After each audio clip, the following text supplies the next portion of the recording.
சின்ன முருகைய சிங்கார முருகைய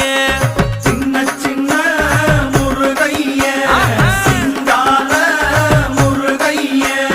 கொஞ்சி கொஞ்சி தமிழ் பேசும் செந்தில்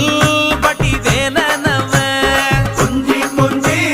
தமிழ் பேசும் செந்தில் வடிவேலனவ சின்ன முருகைய சிங்கார முருகைய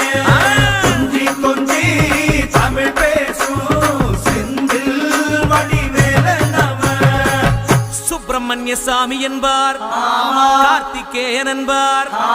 சுவாமிநாதன் என்பார், முக அமுதன் என்பார், பாலசுப்பிரமணியன் என்பார், கருணாகரன் என்பார், கதிர்காம கந்தன் என்பார், கதிர்வேல சுவாமி என்பார்.